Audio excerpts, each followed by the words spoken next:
पिछली बार 2011 में हुई भारत की जनगणना से पता चला कि हमारी आबादी का 2.21% विकलांगता से प्रभावित है। एक संभावना यह भी है कि इनकी वास्तविक संख्या बहुत ज्यादा हो सकती है।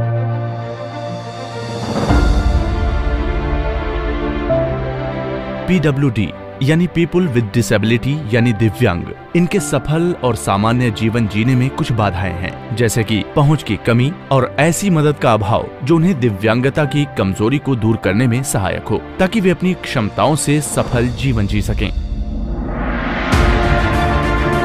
सहायक उपकरण लोगों को आगे बढ़ने, बेहतर सुनने और बेहतर काम करने में मदद कर सकते हैं। ये हमारे देश में एक बड़ी भूमिका निभा सकते हैं। सहायक उपकरणों का बाजार 4,500 करोड़ रुपए का है, लेकिन ये काफी हद तक अप्रयुक्त हैं। इससे जुड़े कौन से नए नवाचार आज उपलब्ध हैं? क्या विज्ञान से इन्हें कुछ ऐसे सहायक उपकरण मिलेंगे जो इस बड़े तबके को आत्मनिर्भरता की राह पर चला सकें?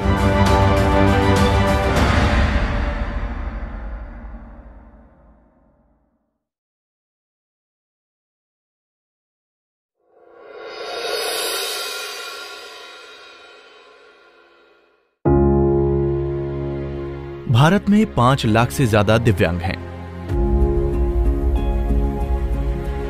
दिव्यांगता की दर ग्रामीण क्षेत्रों में ज्यादा है, जहां लोगों का मुख्य रोजगार कृषि और निर्माण है।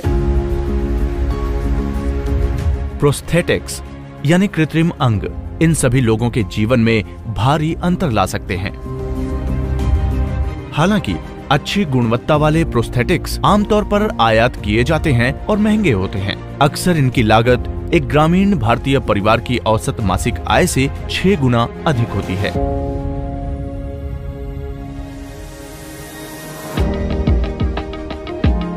उन्नीस में शिल्पकार रामचंद्र शर्मा ने देखा कि कैसे इन दिव्यांगों को इन महंगे और कम सहूलियत वाले आयातित कृत्रिम अंगों के साथ संघर्ष करना पड़ता है। उन्होंने डॉक्टर पी.के. सेठी, डॉक्टर सुभाष कासलीवाल और डॉक्टर महेश उदावत के सहयोग से 1968 में जयपुर फुट का निर्माण किया। उस समय ज्यादातर कृत्रिम अंग कार्बन फाइबर से बनते थे। उनके विपरीत जयपुर फुट रबर, प्लास्टिक और लकड़ी के उपयोग से बनाया गया था। इससे उनकी लागत में काफी कमी आई। इन चीजों ने जयपुर फुट को और लचीला बना दिया, जिससे पहनने वालों को जूते की जरूरत भी नहीं पड़ती थी। ये भारत के हिसाब से ज्यादा अनुकूल था, जहां बहुत से लोग नंगे पैर रहते हैं। इससे लोगों को बैठने, पलथी मारने और ऊबड़ खाबड़ जमीन पर काम करने में आसानी हुई। पश्चिम के कृत्रिम अंगों के विपरीत ये मॉडल वास्तव में सामान्य इंसान के पैर जैसा दिखता है। जो जयपुर फुट आज बनाया जाता है, उसमें एक फिक्सिंग रॉड लगी होती है जो लकड़ी के ब्लॉक से बने टखने तक जाती है। ये रॉड स्पंज रबर से बनी एड़ी पर टिकी होती है। ये रबर काफी ठोस होता है ताकि घिसाई और टूट फूट को झेल सके। सामने का हिस्सा यानी पैर की उंगलियां भी स्पंज रबर से बनी होती हैं। इन सभी घटकों को जोड़ने के लिए रेयान कॉर्ड का उपयोग किया जाता है, जो इसे मजबूती देता है। पूरे पैर को चमड़ी के रंग वाले 2 मिलीमीटर ठोस वल्कनित रबर से कवर किया जाता है।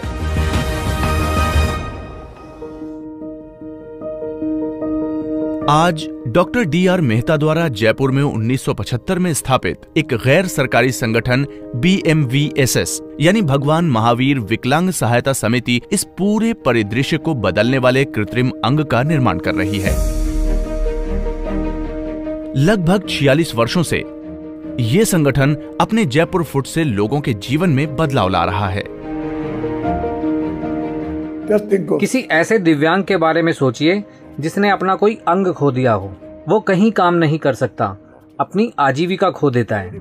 अगर आप उसे सामान्य अंग की तरह koई दूसरा अंग उपलब्ध करवा देते हैं तो वह खेत, फैक्ट्री या दुकान में जाकर काम कर सकता है और पहले की तरह सामान्य जीवन जी सकता है। BMVSS को लगभग 20 लाख दिव्यांगों की मदद करने का श्रेय दिया जाता है। आज जयपुर फुट भारत के बाहर 35 से अधिक देशों तक पहुंच गया है। जयपुर फुट की लागत लगभग 4500 रुपए है, जो कि सिर्फ $70 है। लेकिन BMVSS में परोपकार की परंपरा का निर्वहन करते हुए जयपुर फुट बिल्कुल मुफ्त दिया जाता है। क्या जयपुर फुट का ये मुफ्त रिवाज हर इंसान के लिए है? चलिए इसकी प्रक्रिया को समझने के लिए BMVSS में एक मरीज को ट्रैक करते हैं। एक बार जब कोई मरीज इस संस्था में आता है तो उनकी विकलांगता का विवरण नोट किया जाता है। एक तकनीशियन विस्तृत माप लेने के लिए यहाँ मौजूद रहता है। तकनीशियन एक प्लास्टिक की शीट से शरीर के जिस प्रभावित अंग पर निशान लगे होते हैं उसे कवर करता है। फिर उस अंग को प्लास्टर से कवर किया जाता है, जिसे सूखने के बाद उतारकर कास्ट के रूप में इस्तेमाल किया जाता है। कास्ट प्लास्टर ऑफ पेरिस से भरा होता है और कृत्रिम अंग के लिए एक सांचे के रूप में काम करता है। सीमेंट सूखने के बाद प्लास्टर और प्लास्टिक की चादर को काट दिया जाता है। फिर कृत्रिम डमी को सटीक माप और कृत्रिम भराव के लिए आगे भेजा जाता है। तकनीशियन डमी कृत्रिम अंग के चारों ओर लपेटने के लिए रबर कंपाउंड और माइक्रो सेलुलर रबर का उपयोग करते हैं। फिर इसमें हिसाब से फेर बदल किया जाता है और 180 डिग्री सेल्सियस पर ओवन में गर्म किया जाता है। फिर इसे उस जूते के साथ जोड़ा जाता है जिसे रोगी की फिटिंग के हिसाब से बनाया जाता है। फिर मरीज को पैर पहनाने की कोशिश की जाती है। एक बार जयपुर फुट पहनाए जाने पर रोगी एक बेल्ट के उपयोग से फिटिंग को समायोजित कर सकता है। फिर रोगियों को खड़ी सतहों और सीढ़ियों पर चलना सीखने के निर्देश दिए जाते हैं। पाँव 1977 में कटे थे, फिर यहाँ आकर के मेरे पाँव लगा करके बहुत अच्छी तरीके चलने लगा, फिरने लगा। फिर ईश्वर की कृपा से मुझे यहाँ नौकरी दे दी। अब अच्छी तरीके से समय बीत रहा है। टीम जयपुर फुट में लगातार सुधार करती रहती है। आज पैर में लगने वाले टुकड़े और सॉकेट एल्यूमिनियम के नहीं होते, इन्हें अब उच्च घनत्व वाले पॉलीएथिलीन पाइप से बनाया जाता है। इनकी एक विशेषता होती है जो इस कृत्रिम पैर को ज्यादा बल के खिलाफ स्थायित्व प्रदान करती है। पहले इसे एल्युमिनियम से बनाया गया था, जिसे हमने बदलकर उच्च घनत्व वाले पॉलीएथिलीन पाइप के उपयोग से बनाना शुरू कर दिया। ये इतने मजबूत हैं कि अगर इसके ऊपर से ट्रक भी गुजर जाए तो ये नहीं टूटेगा और इसका आकार भी ऐसा ही बना रहेगा। आर्थिक रूप से स्वतंत्र बनने में विज्ञान और प्रौद्योगिकी बहुत महत्वपूर्ण है। यह भारतीय परिस्थितियों के अनुकूल एक भारतीय नवाचार है। BMVSS ने एक अन्य कृत्रिम अंग जयपुर नी यानी जयपुरी घुटना भी विकसित किया है, जो स्टैनफोर्ड यूनिवर्सिटी और जयपुर फुट का एक संयुक्त उपक्रम है। घुटना बदलवाने में जहां हजारों डॉलर लगते हैं, वहीं इस नी की लागत $20 यानी लगभग 1400 रुपए है। टाइम पत्रिका ने इसे 2009 में 50 सर्वश्रेष्ठ आविष्कारों में शामिल किया। ये संस्था कृत्रिम हाथ पर भी काम कर रहा है। संगठन ने पूरे भारत में ऐसे 20 से ज्यादा केंद्र खोले हैं ताकि मरीजों को जयपुर फुट के लिए ज्यादा दौड़ धूप न करनी पड़े। भारत के 732 जिलों में से लगभग 600 जिलों के लोग सालाना जयपुर फुट लगवाने आते हैं। BMVSS ने प्रौद्योगिकी के द्वारा नेतृत्व, जुनून और गरिमा के विजन तथा गतिशीलता से भारत और दुनिया भर के लाखों दिव्यांगों के जीवन को बदला है। दिव्यांगों के अधिकारों के बारे में संयुक्त राष्ट्र के सम्मेलन से ये बात साफ है कि विकलांगता तब महसूस होती है जब किसी इंसान को अपने परिवेश में इसकी वजह से किसी मुश्किल का सामना करना पड़ता है। उचित सहायता से इस बाधा को कम किया जा सकता है।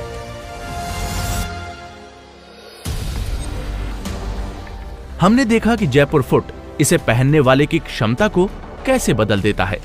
एक ब्रेक के बाद देखिए नेत्रहीनों द्वारा लैपटॉप इस्तेमाल करने की एक गजब की कहानी।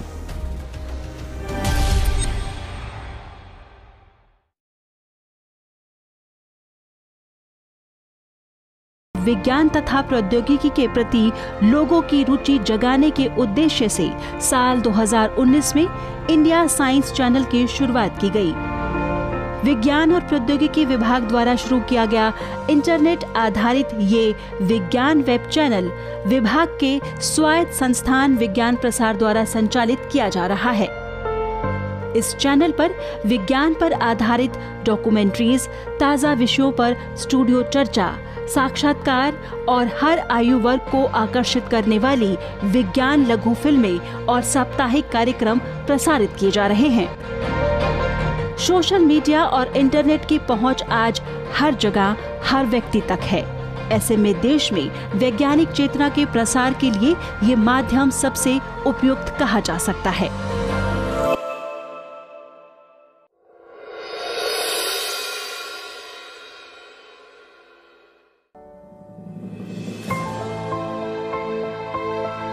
भारत दुनिया की दृष्टिबाधित आबादी के 1/3 लोगों का घर है।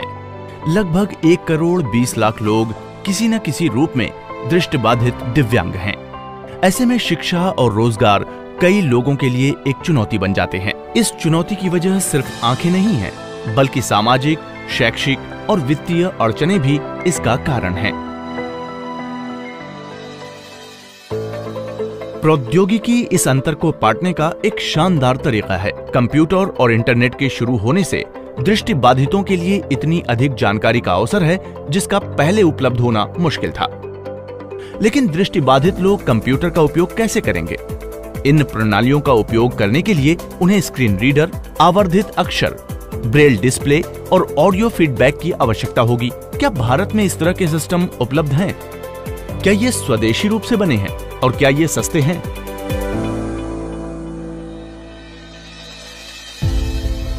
IIT दिल्ली में एक टीम ने दृष्टिबाधितों के लिए 5 साल से अधिक समय तक शोध करके एक लैपटॉप तैयार किया, जिसे आखिरकार फरवरी 2019 में लॉन्च किया गया।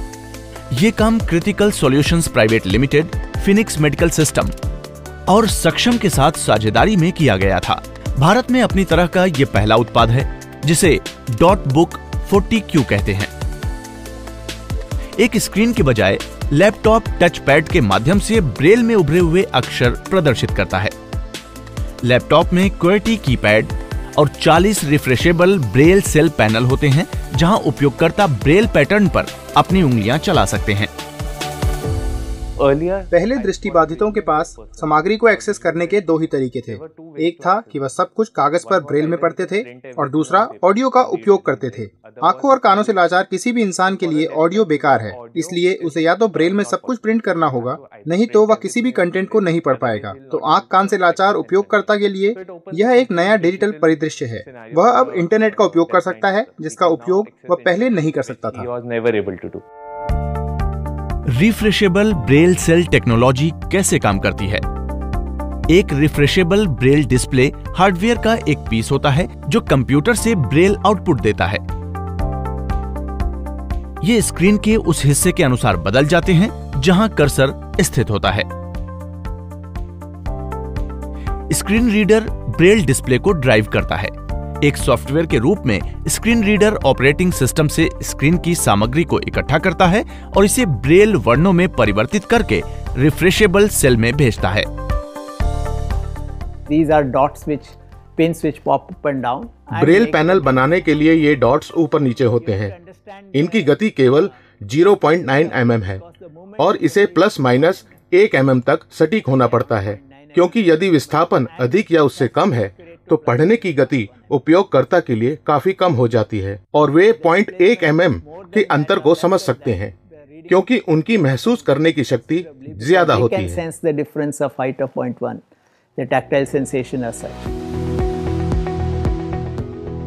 डॉटबुक 40Q को IIT दिल्ली ने एक विशेष आकार की मेमोरी एलॉय टेक्नोलॉजी के साथ बनाया है। इस तकनीक ने इसकी लागत लगभग 60% तक कम करने में मदद की है, जिससे ये लैपटॉप ज्यादा सुलभ हो गया है। यह इस उपकरण का सबसे महत्वपूर्ण हिस्सा है और यही कारण है कि हम इस तकनीक को इतनी सस्ती कीमत पर बनाने में सफल रहे हैं। डॉटबुक के लगभग 90 से 93% घटक स्वदेशी तौर पर बनाए जा रहे हैं। हम इस उत्पाद को विश्व स्तर पर भी ले जाने की योजना बना रहे हैं, क्योंकि दुनिया भर में इस तरह के उपकरण की काफी जरूरत है। तो इस तरह ये मेड इन इंडिया प्रोडक्ट है, लेकिन ये पूरी दुनिया के लिए बना है। across the world. So this is kind of make in India product but made for the world. चलिए डॉटबुक 40Q पर थोड़ा और विस्तार से नजर डालते हैं। 40 का अर्थ है 40 ब्रेल सेल और Q का मतलब QWERTY कीबोर्ड है। लैपटॉप के साइड में एक बाहरी SD कार्ड स्लॉट है जो उपयोगकर्ता को अतिरिक्त स्टोरेज से फाइलों तक पहुंच की सुविधा देता है। इसके साथ ही एक माइक्रो USB स्लॉट भी है। दूसरी तरफ 2 USB स्लॉट्स हैं और ईयरफोन के लिए ऑडियो जैक भी है। पीछे की तरफ पावर बटन और चार्जिंग पॉइंट है। एक बार डिवाइस को चार्ज करने के बाद ये 8 घंटे तक चल सकता है। डॉटबुक 40Q के आगे की तरफ नेविगेशन बटन है। ये उपयोगकर्ता को एक पेज पर एक लाइन आगे पीछे करने में मदद करता है। इससे उपयोगकर्ता को पेजेस के बीच नेविगेट करने में भी मदद मिलती है। ब्रेन पैनल पर अंतिम 2 बटन कर्सर के लिए होते हैं और माउस के रूप में शब्दों और वर्णों के बीच कर्सर को स्थानांतरित करने का काम करते हैं। ब्रेल सेल के अतिरिक्त सभी मुख्य घटक जैसे कि कंट्रोलर, PCB, आउटर मोल्ड यानी बाहरी ढांचा भारत में ही डिजाइन, विकसित और निर्मित किया गया है। ये सभी घटक डॉटबुक के निर्माण में उपयोग किए जा रहे हैं। दृष्टिबाधित व्यक्ति को किताबें पढ़ने में मदद करने वाले ब्रेल डिस्प्ले के अलावा डॉटबुक 40Q में ऐसी विशेषताएं भी हैं जो किसी भी ग्राफिक इंटरफेस लैपटॉप में पाई जा सकती हैं, जैसे कि फाइल मैनेजर, पढ़ने के लिए नोटपैड और वर्ड प्रोसेसर, इंटरनेट एक्सेस करने के लिए वेब ब्राउजर, ईमेल और ई बुक मैनेजर। ये उत्पाद कितना लाभदायक है ये तो इसे उपयोग करने वाला ही बता सकता है, लेकिन इसे बनाने में लगातार परीक्षण किए गए हैं, जिसमें उपयोगकर्ताओं के सुझावों को भी समाहित किया गया है। This device actually is bridging that whole gap.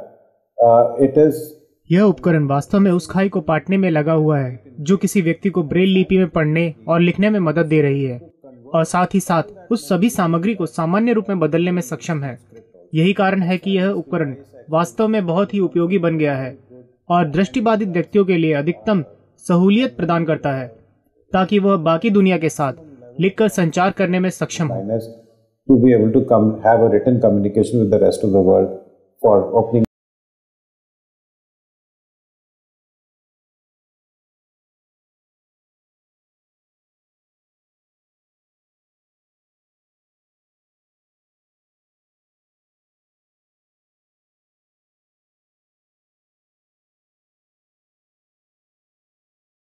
Innovation is actually at the root because in this space the innovation has to. इस उत्पाद का मूल मंत्र ही नवाचार है, जो उपयोगकर्ताओं और वैज्ञानिकों के बीच साझेदारी के परिणाम स्वरूप हुआ है।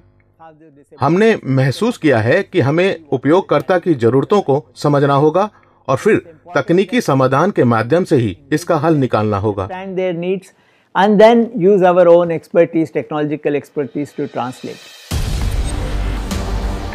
इस तरह के उत्पाद से पता चलता है कि विज्ञान से दृष्टिबाधितों को सामाजिक समावेश का स्तर कैसे हासिल हो सकता है। इसकी किफायत इसे ज्यादा लोगों के लिए सुलभ बनाती है और इसकी विशेषताएं इस समुदाय को कहीं ज्यादा आत्मनिर्भर बनाती हैं। ब्रेक के बाद देखिए एक ऐसा तकनीकी नवाचार जो सुनने की कमी से जूझते लोगों को बेहतर संवाद करने में मदद करता है।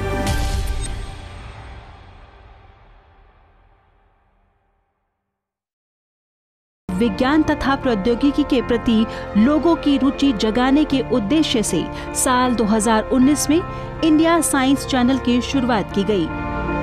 विज्ञान और प्रौद्योगिकी विभाग द्वारा शुरू किया गया इंटरनेट आधारित ये विज्ञान वेब चैनल विभाग के स्वायत्त संस्थान विज्ञान प्रसार द्वारा संचालित किया जा रहा है।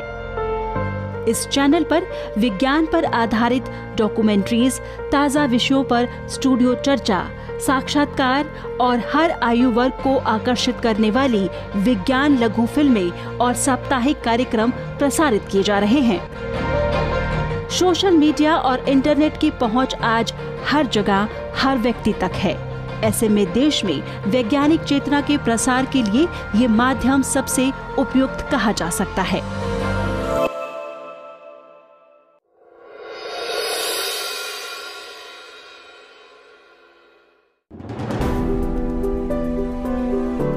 ऐसी दुनिया जिसमें संचार बहुत महत्वपूर्ण हो, तो वो दुनिया उनके लिए कैसी होगी जो अपनी बात को कह पाने में असमर्थ होते हैं। सेरिब्रल पॉल्सी और ऑटिज्म जैसी स्थिति वाले बच्चों को अक्सर बातचीत करने और भाषा बोलने में समस्या होती है।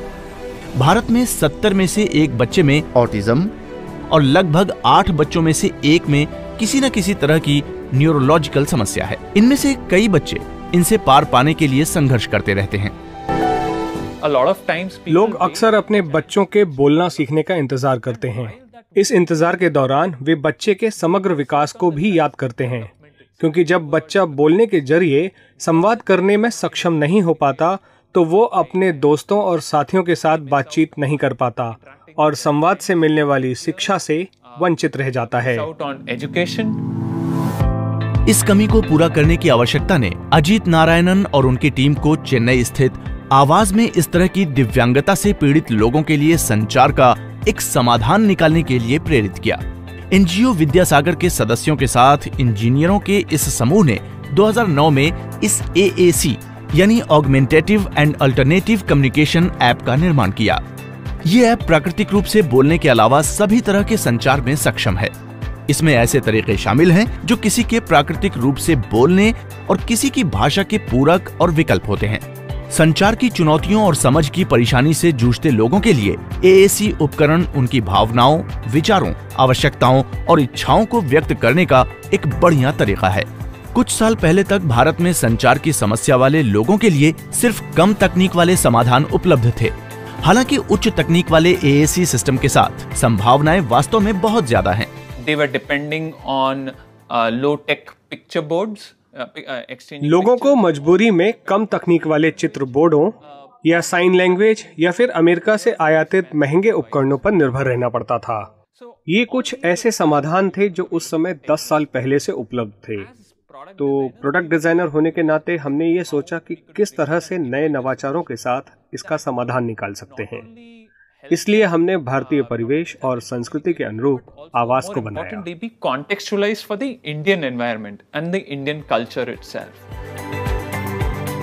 आवाज से 6 भारतीय भाषाओं में काम किया जा सकता है। इसने खान पान, त्योहार, मुद्रा आदि जैसी वस्तुओं के समावेश से भारतीय लाभार्थियों के लिए इसे प्रासंगिक बनाने के लिए अनुकूलित शब्दावली और कार्यविधि तैयार की है।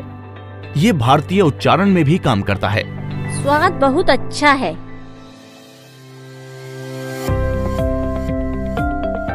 आइए देखें कि आवाज कैसे काम करता है।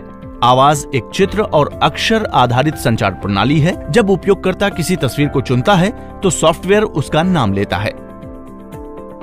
चित्र मोड में कई फोल्डर होते हैं। फोल्डर 1 रोजमर्रा के संचार के लिए है। फोल्डर 2 साधारण हाँ या ना का विकल्प है। फिर भाषा के विकास के चरणों पर शब्दावली के विभिन्न स्तर होते हैं। फोल्डर 3 1 या 2 शब्दों वाले वाक्यांशों जैसे कि और बिस्किट चाहिए से शुरू होता है। फोल्डर 4 बुनियादी है। इसमें लगभग 200 शब्दों का इस्तेमाल किया गया है जो लंबे वाक्यांश सुनाते हैं, जैसे मुझे गेंद चाहिए। फोल्डर 5 काफी उन्नत है। इसमें लगभग 4000 से 5000 शब्द हैं और लंबे वाक्यों को बनाने में मदद करता है। उदाहरण के लिए, मैं अधिक दूध पीना चाहता हूँ। एक मुख्य शब्द श्रेणी होती है जो आमतौर पर हमारे दिन प्रतिदिन के संचार में उपयोग किए जाने वाले 90% से अधिक शब्दों का उपयोग करती है। जब उपयोगकर्ता आइकन पर टैप करता है तो एक ऑडियो और विजुअल उभरता है। ये एक बहुस्तरीय क्रिया है जिसका लाभ उपयोगकर्ता को मिलता है और ये ऑटिज्म से पीड़ित बच्चों के लिए काफी महत्वपूर्ण है क्योंकि ये उन्हें जल्दी सीखने में मदद करता है। कीबोर्ड मोड 2 रूपों में उपलब्ध है, QWERTY और ABC। ये उपयोगकर्ता के प्रदर्शन के हिसाब से सेटिंग सेक्शन से बदल भी सकता है। सभी संकेत शब्द और ग्राफिक दोनों में आते हैं ताकि उपयोगकर्ता को जल्दी से समझ में आ सके। इसकी एक और खासियत ये है कि यदि उपयोगकर्ता किसी भी शब्द को टाइप करता है तो ये उन्हें कनेक्ट करने वाले शब्दों के अगले सेट के साथ अनुकूलित हो जाता है। अंत में कीबोर्ड के ऊपर हाँ, ना, धन्यवाद जैसे तुरंत प्रक्रिया देने या करने वाले शब्दों का एक संग्रह बनाता है जो उपयोगकर्ता को जो वे लिखते उसे बिना किसी रुकावट के किसी प्रश्न का उत्तर देने में मदद करता है।